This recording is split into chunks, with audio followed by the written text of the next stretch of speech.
Herédias viveram. Eles tiveram 3 filhas e muitos dramas familiares. Por 2 vezes, Marco tentou matar a mulher. Só que não conseguiu.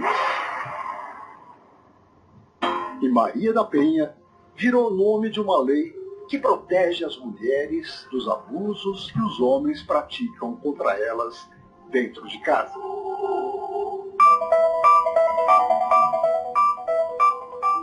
Neste mês de agosto, faz 9 anos que a Lei Maria da Penha foi aprovada. Todos os fatos aconteceram aqui, em Fortaleza, capital do Ceará. E a personagem principal dessa história vive aqui e vai contar agora como tudo aconteceu.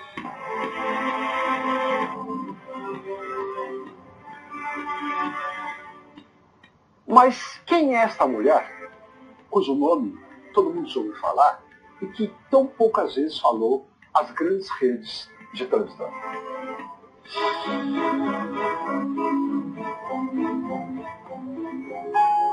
Dona Maria da Penha, boa noite. Boa noite. Primeiramente, quero agradecer a senhora pela gentileza de receber a mim e a toda a equipe para falarmos de um assunto tão importante, que é a Lei Maria da Penha, que está ajudando. A lei já tem há 9 anos, não é? 9 anos. 9 anos. E que ajuda tantas mulheres nesse nosso Brasil após a criação dessa lei. Queria saber como começou. Nós sabemos que a senhora foi casada com o Marco Antônio, e o senhor Marco Antônio tinha um comportamento agressivo. Porém, quando a senhora o conheceu, isso é muito importante a gente dizer para as mulheres, a senhora o conheceu, ele era um homem extremamente agradável, senão a senhora não teria namorado com ele. Na verdade, sabemos que a senhora sofreu muito nas mãos do seu ex-marido, Marco Antônio. E que a senhora contasse, assim, a senhora teve 3 filhas com ele. Uma pessoa que conviveu, teve 3 filhas, namorou, se apaixonou, né, casou-se. Como é que foi a aproximação que a senhora teve com ele? Nós nos conhecemos na cidade universitária da USP. Em São Paulo. Em São Paulo. Fazia mestrado, sou farmacêutica bioquímica, e ele chegou da Colômbia, né, e se uniu a um grupo que eu participava também, né, colegas brasileiros e estrangeiros. E ele sempre foi uma pessoa muito benquista, e nós nos tornamos amigos por um período, depois começamos a namorar e casamos. Ele era envolvente? Muito envolvente, uma pessoa prestativa, solidária, né? Eu tinha até uma colega que era da Paraíba, e a mãe dela sempre passava 2 ou 3 meses lá na USP com a filha, e dizia, eu queria tanto que a minha filha tivesse um namorado e um marido igual o seu namorado. Carinhoso, entendeu? Eu não tive nenhuma dúvida, assim, quando a gente começou a namorar, que eu estava fazendo uma boa escolha, né? Que nós tínhamos nos apaixonado, né? E que eu ia ser feliz com aquela pessoa. A minha primeira filha nasceu em São Paulo. Eu voltei para Fortaleza quando eu estava grávida da segunda filha, né? E ele me acompanhou. Durante essas duas, nascimento das suas 2 filhas, ele era a mesma pessoa? Era. Não é? A partir o nascimento das minhas filhas proporcionaram a ele a oportunidade de se naturalizar. Então ele deu entrada nessa naturalização. E quando isso aconteceu, aí eu não mais reconheci. Aquela maneira de ser foi totalmente desvirtuada, não era mais uma pessoa tratável, uma pessoa companheira, né? E eu passei a ser vítima de uma violência psicológica muito grande quando ele maltratava meus filhos. Mas ele passou a ser cidadão brasileiro. Passou. A senhora acha que foi, então, que ele casou-se por interesse para obter a cidadania brasileira? Hoje eu penso isso. Ah, sim. Eu penso isso. Essa reflexão eu tenho desde o momento em que eu fui vitimada por ele. A senhora teve 2 filhas, aí 3. Mudou o comportamento. Eu acho que foi no momento do nascimento da segunda filha, ele já mudou, né? Eu tive a terceira filha e ele continuou totalmente mudado. Então eu cheguei a conversar com ele, por que a gente não se separava, porque nós não tínhamos mais condições de viver juntos. O que ele fazia para a senhora e para as suas filhas? Minhas filhas eram maltratadas fisicamente e psicologicamente. Ele era grosseiro demais com as crianças, batia nas crianças, muitas vezes sem necessidade, né? De uma maneira muito brutal. Em 1994, Maria da Penha escreveu este livro. Nele, ela relata todo o sofrimento porque passou ao lado do marido violento. Na obra, há detalhes de maus tratos que ele impunha às crianças. As passagens são impressionantes. Em um dos momentos, Marco Antônio colocava as mãos de uma das filhas dentro de meias e as amarrava atrás do corpo para que ela não chupasse o dedo. Em outra situação, Maria da Penha relata que o marido levantou o berço com uma das filhas dentro e atirou o móvel no chão. Não, eu não cheguei a receber violência física. Eu recebi muita violência psicológica, né? Então, era aquela pessoa que eu não sabia se ia chegar no trabalho com bom ou com mau humor, né? Era aquela pessoa que eu não sabia como ela ia acordar naquele dia. Entendeu? E os piores momentos que eu convivi com ele eram os momentos de sábado e domingo, porque era um período que eu tinha que permanecer em casa, eu não saía para trabalho. Eu estava em casa com as minhas filhas e estava sujeita a mais tipo de violência. A senhora diz no livro que uma das violências que ele cometia com as suas filhas era de proibi-las de tomar água a partir do meio-dia, para que elas não urinassem na cama durante a noite. Isso eu soube quando eu recebi o tiro, passei 4 meses hospitalizada. A minha mãe me poupou desse sofrimento, né? Porque eu poderia ter enlouquecido, né? Se eu estivesse sabendo dos pormenores. Mas isso aconteceu na minha ausência, né? E depois, quando eu cheguei em casa, eu fiquei conhecimento através das moças que cuidavam das crianças. Mesmo assim, vocês tiveram mais de uma filha? Sim. Houve uma reparação da parte dele? Ele ficou bonzinho uma época? Essa história de ter mais uma filha acontece muito nos relacionamentos violentos. Conta pra gente. A gente sabe que a violência contra a mulher tem aquela fase onde há a violência e depois o agressor ele tenta recuperar aquilo que ele perdeu, aquela intriga, né, e promete nunca mais fazer aquilo. Né? O agressor dá uma condição de diálogo com a agredida. E a agredida pensa que vai acontecer o milagre, né, de que ele não vai mais repetir aquele tratamento em relação a ela, que realmente ele se arrependeu. Né? E é nessas horas que aparece sempre mais um filho. O casal se une novamente. Se une novamente, né? E a mulher pode engravidar. Né? E assim aconteceu comigo. Então, eu não pude sair da situação de violência doméstica porque não existia na época nenhuma política de proteção à mulher, nenhuma política onde a mulher pudesse se situar, ser protegida e sair daquela situação. Se a senhora fosse para a polícia, fosse denunciá-lo, não aconteceria nada com ele? Não. Para você ter uma ideia, a primeira delegacia da mulher foi criada no Brasil, na cidade de São Paulo, em 1985. E eu quase fui morta em 1983. Nessa época não existia nem o termo violência de gênero. O que se sabia era que as mulheres eram felizes porque elas não comentavam os seus relacionamentos de casa. Porque era vergonhoso para elas colocarem isso, porque pela cultura machista ela assumir de que ter um marido violento era assumir ser incompetente para fazer, e não ter a capacidade de fazer com que o marido deixasse de ser violento. Daqui a pouco, Maria da Penha vai contar como quase morreu enquanto dormia.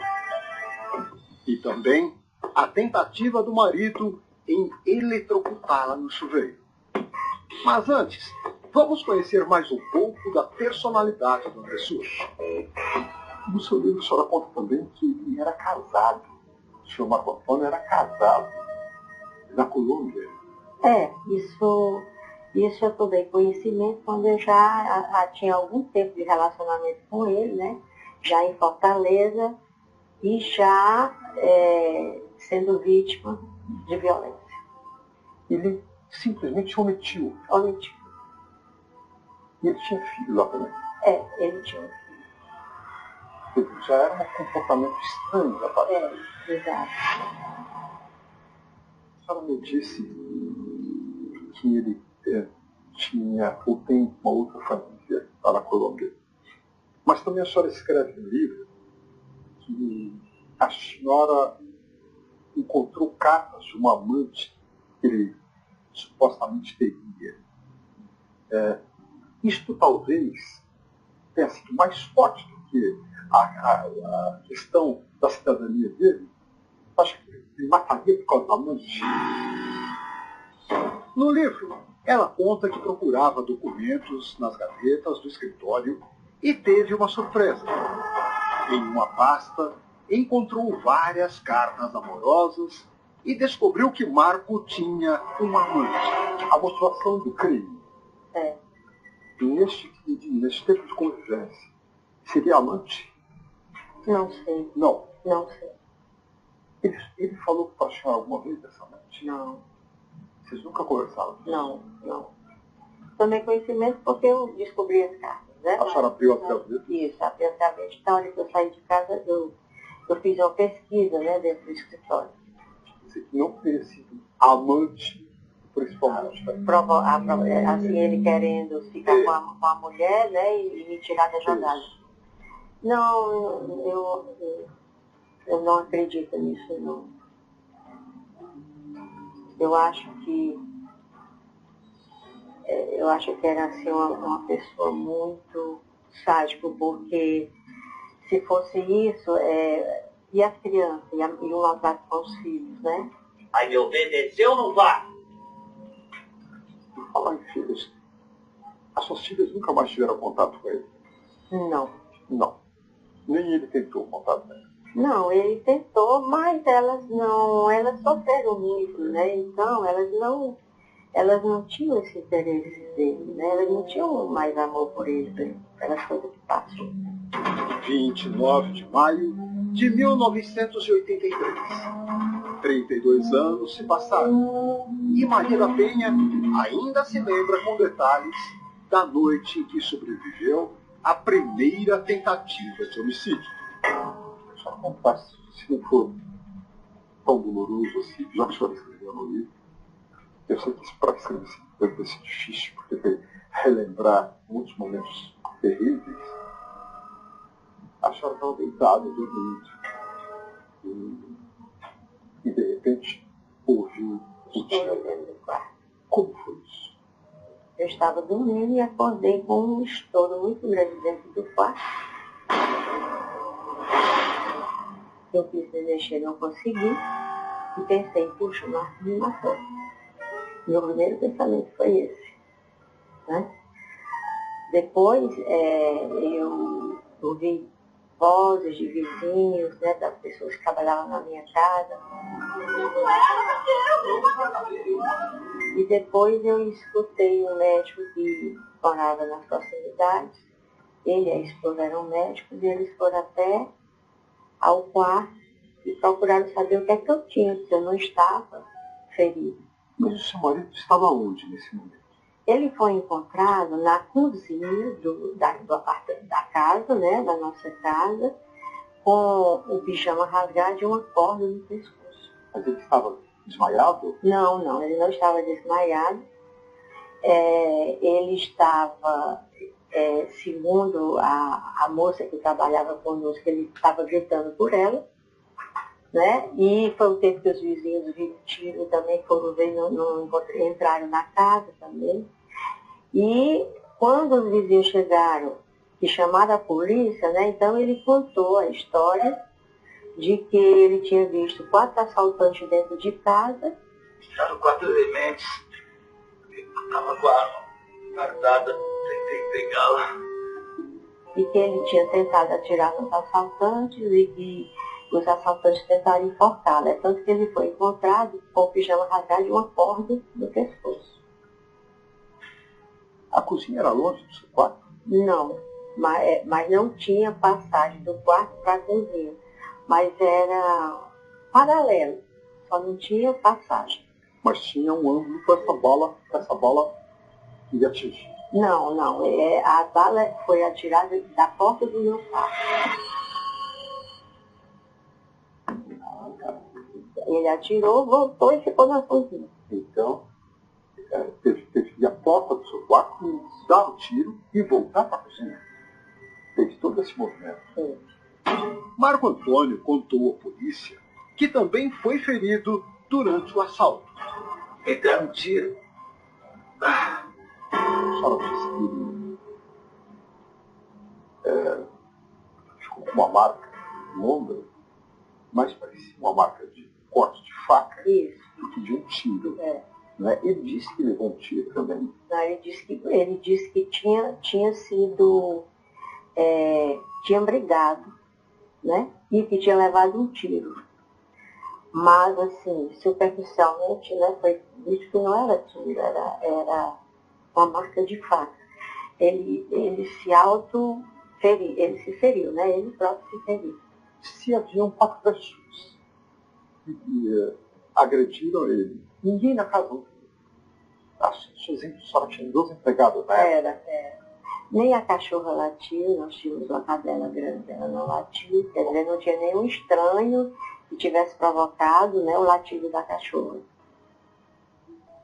A senhora levou um tiro nas costas, ficou deitada e só percebeu mesmo sangue porque lhe viraram, né? E a partir daí a senhora foi socorrida. Isso, aí os vizinhos me levaram com um casal de médicos até o hospital que ficava próximo da casa, Hospital Geral. E lá eu passei cerca de 2 meses hospitalizado. Quando eu saí de lá, eu fui para o Sara Kubitschek de Brasília. Até então, a senhora não desconfiava que tinha sido ele o autor do disparo. Não, a versão que ele contou foi essa, né? E foi para todo mundo essa foi a versão contada.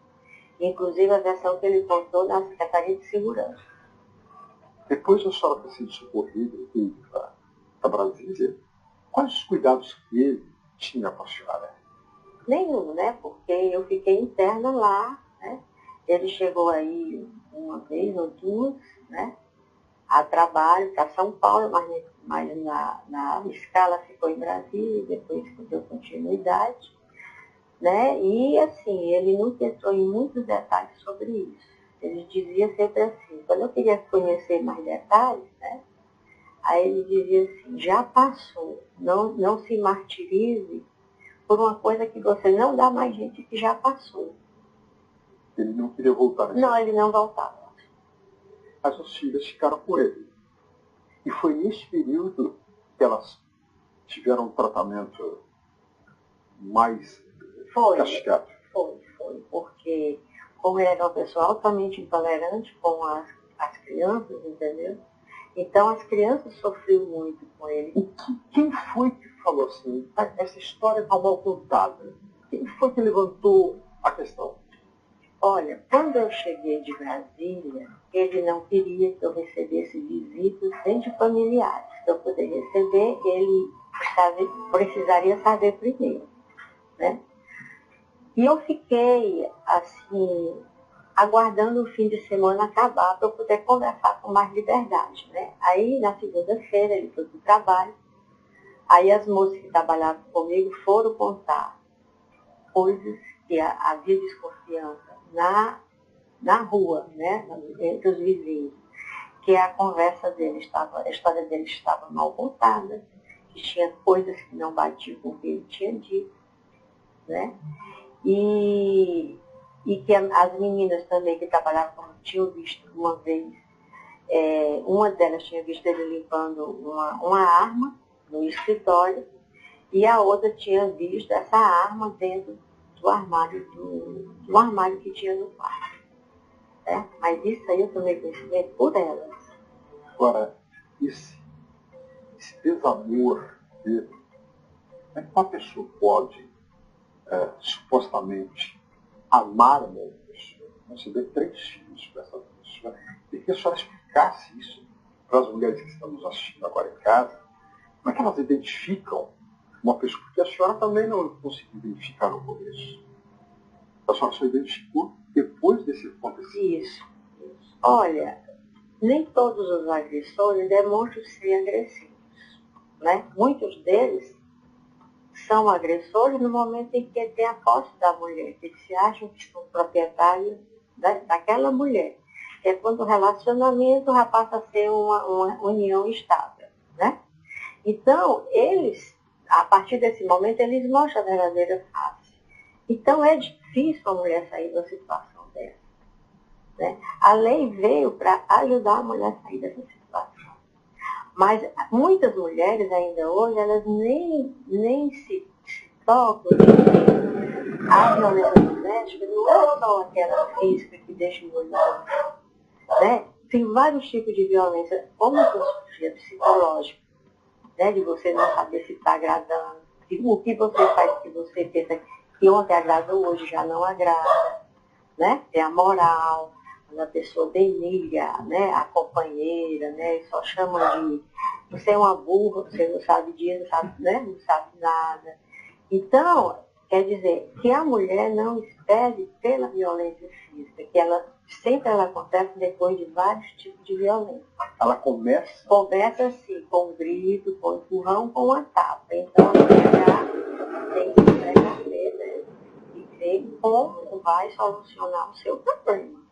Né? A lei está aí, ela tem que saber o que ela quer fazer da sua vida, ter a certeza, porque, graças a Deus, a mulher não pode mais retirar a queixa. A violência contra a mulher é uma questão de Estado.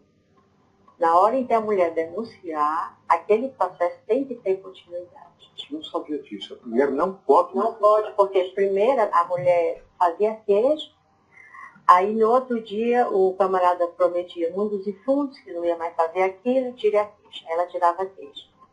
Depois de 1 mês, 2 meses, voltava tudo de novo. Né? Agora, hoje não.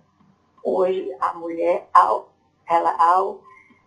denunciar o seu agressor, ela não pode tirar a queixa, a não ser que seja na presença do juiz. E que eu acho que nem na presença do juiz deve ser retirado. Se ele cometeu um crime, ele tem que responder por esse crime. Dona Maria da Penha, eu vejo nitidamente nesse livro o medo que a senhora tinha dele. Muito medo. Tenho certeza que neste momento muitas mulheres que estão nos assistindo, que são vítimas, também têm muito medo dos homens. E tem medo até de denunciá-los. O que a senhora diria para essas mulheres? Eu diria que o medo é normal. Né? Agora, eu diria também que a pessoa, a mulher que quer denunciar, que ela tem a certeza do que ela quer. Tem a certeza de que ela vai denunciar porque ela já convive com essa violência e ela está se maltratando. Se ela tiver dúvida, vá ao centro de referência da mulher, que para mim é um dos equipamentos, um dos melhores, porque ali a mulher vai ter um atendimento psicossocial e jurídico. Se ela disser, eu tenho medo de morrer se eu voltar para casa depois da denúncia, então nós vamos transferir a senhora para uma casa abrigo, um local sigiloso, e ninguém tem conhecimento a não ser a equipe que está trabalhando. A senhora disse que foi mantida em cárcere privado. Ele não deixava que a senhora saísse à rua, a senhora poderia sair com uma das empregadas, com uma cadeira de rodas, enfim, e só não podia nem fazer isso, nem visitar as Sua mãe? Não, não. Eu não tinha condição física de sair ainda, né? Que eu estava muito fragilizada, mas, assim, foi terminantemente proibido eu receber qualquer pessoa. Indeterminado. Determinado, certo? E é tanto que quando eu vi o período que eu estava correndo, depois que eu tomei conhecimento do que tinha acontecido, da desconfiança dos vizinhos, né?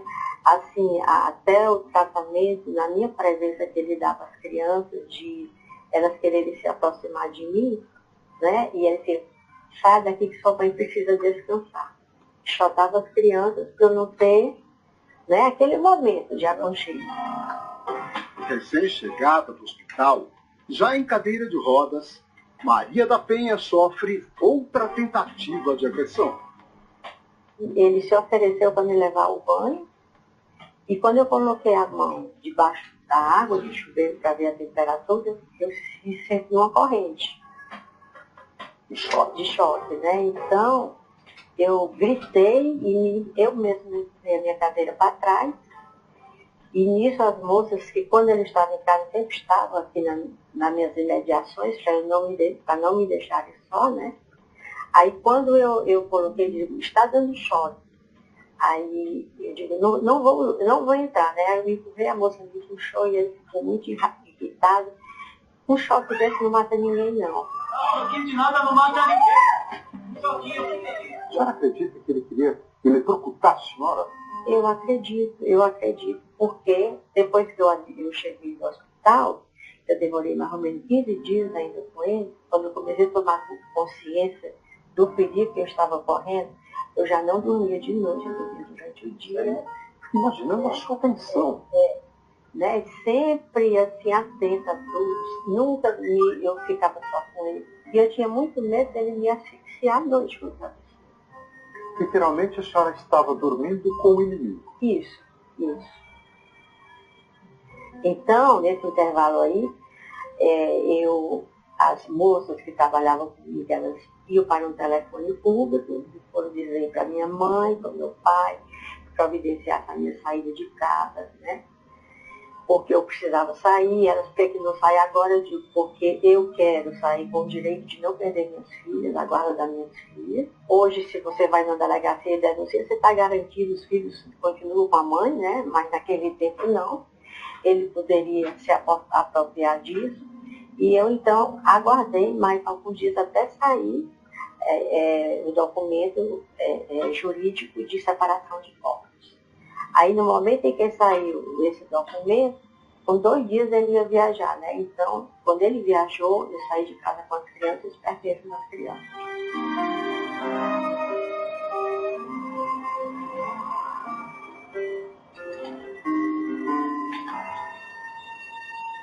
A senhora foi para casa dos pais, Com as 3 meninas. Com as 3 meninas. Qual foi a reação dele quando ele soube? Quem contou para ele?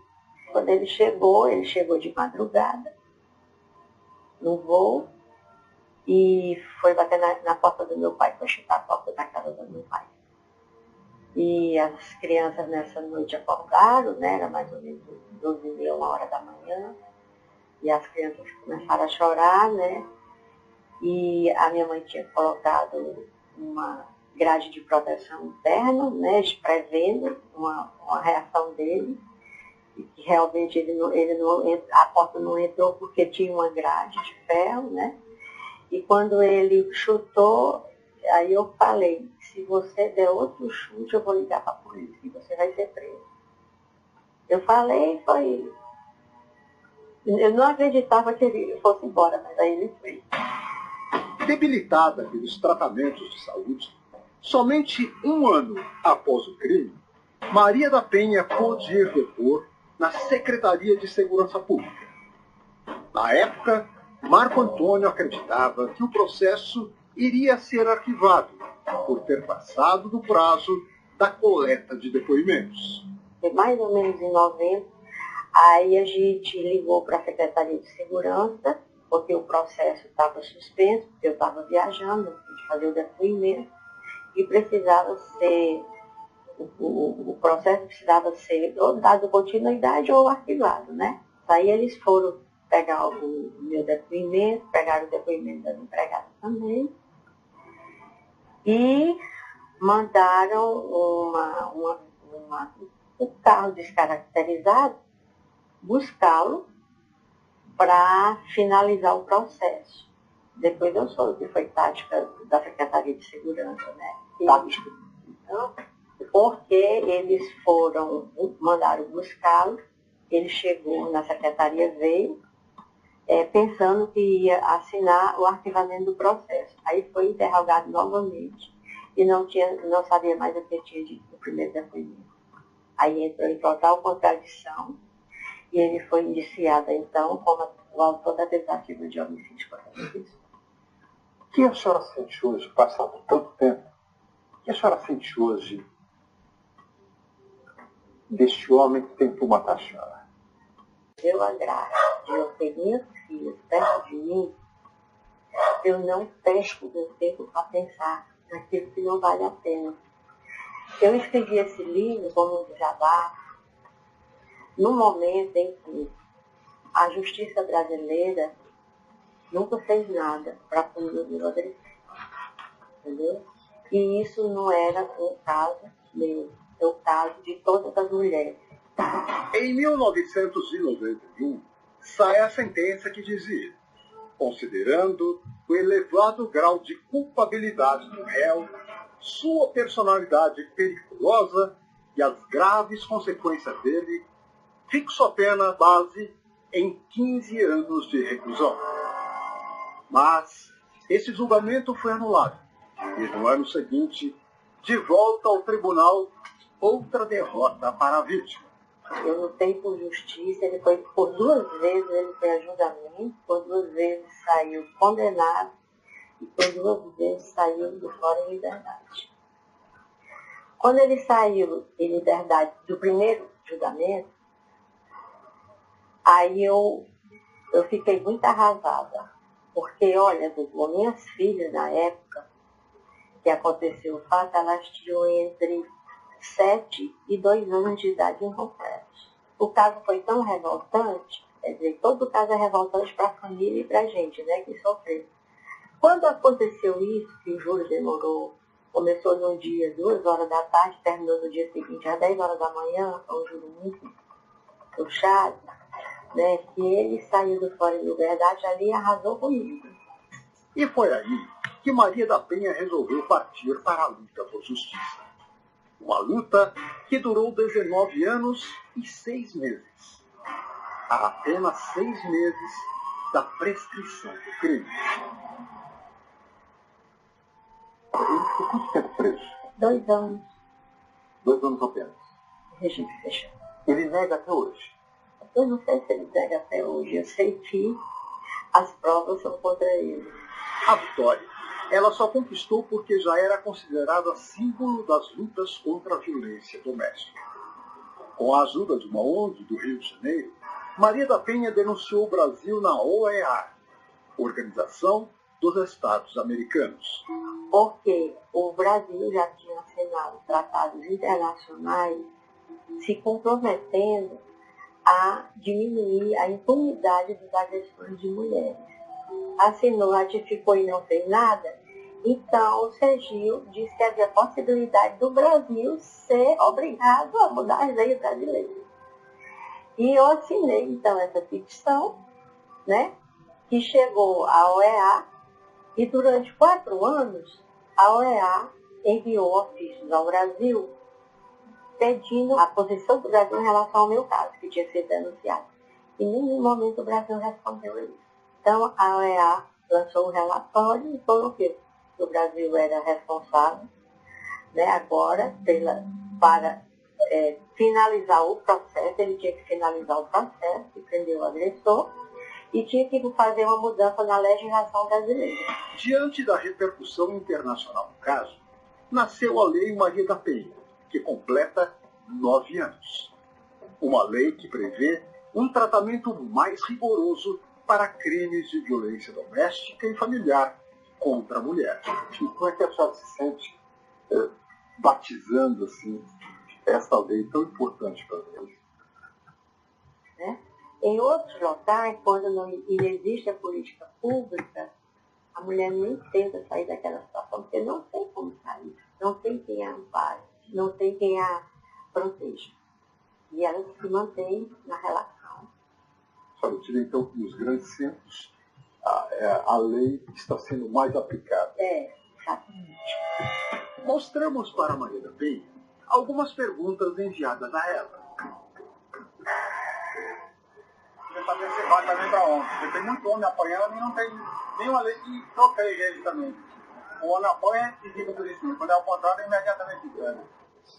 Depois que a lei Maria da Penha foi criada, é engraçado que eu não sei a verdade disso aí, mas tem aparecido tanta gente dizendo que mulher bate em homem, e eu falo, vocês também têm direito. Se você chegar numa delegacia comum e você faz, entendeu? Quem está se sentindo prejudicado tem que procurar seu direito. Vá na delegacia comum e Muito bem. Meu nome é Irene, eu tenho uma amiga minha que é casado, há meses ele não faz relação com ela. Eu queria saber se a Lei Maria da Penha serve para isso. Eu acho que essa pessoa que está fazendo essa pergunta, ela poderia ir ao centro de referência da mulher. Porque se a relação deixou de existir, né, ela está sofrendo psicologicamente isso, né? E tem que ter um motivo. Então, ela vai avaliar, eu acho que no centro de referência da mulher, né, o que é que está havendo. E ela mesmo chegar à conclusão do que deve fazer. Gostaria de saber da senhora qual a pena máxima para a Lei Maria da Penha. A lei mudou de 3 meses para 3 anos, para 1 ano de prisão, determinadas falhas, determinados crimes mais leves em questão da violência doméstica. Quem pode ter essa certeza é o advogado, o juiz, porque eu não sou da área. Gostaria de saber o seguinte, o marido da minha irmã bateu na minha outra irmã. Então eu gostaria de saber se a lei vale para esse tipo de agressão também. Sim, vale. Qualquer vítima, que seja uma mulher, que seja machucada por uma pessoa da família do sexo masculino, ou amor, ou ex-amor, que até quando o relacionamento termina, né, muitas vezes o homem, né, bate na mulher quando encontra em algum local, né, então ela será atendida pela Lei Maria da Penha. A senhora criou um instituto, que é o Instituto Maria da Penha. Ele atua aqui no Ceará e também no Pernambuco. Qual é a função do instituto? Olha, a gente trabalha com a educação. Por exemplo, nós temos a nossa coordenadora pedagógica, ela é professora universitária. E lá no Recife, na Faculdade Maurício de Nassau e na Faculdade Guararapes, ela desenvolve um projeto denominado Defensoras e Defensores do Direito à Cidadania. É um curso gratuito que é dado para os alunos daquela faculdade, em qualquer área que eles estejam. Então, essas pessoas, durante 2 meses, vão ter aula semanal, né, e que eles vão entender o processo da criação da Lei Maria da Penha, serão capacitados para entender a questão da violência doméstica. Quem quiser, por exemplo, estender isso para outros lugares do Brasil, há possibilidade? Há possibilidade, desde que a gente tem que ir no local e fazer a implementação do curso. Onde é que é maior a violência contra a mulher?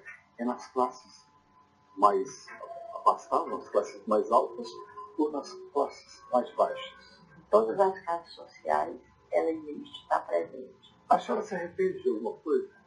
Não, eu não me arrependo de nada do que eu fiz. Eu não me arrependo de ter, assim, eu tenho certeza de que eu escolhi, pensando que eu escolhi a pessoa certa, e ele demonstrou ser a pessoa certa. A única coisa que eu lamento é que, se eu fosse mais jovem, eu ainda tive muito tempo para lutar, né? Mas eu já estou ficando cansada. São mais de 30 anos de luta, né? As mulheres devem vir para a senhora. Muito obrigado. Foi um prazer e uma honra entrevistá-la. Eu agradeço. Mas antes eu quero entregar para a senhora, por favor. Oba! Obrigada. Falta um deles? Obrigada.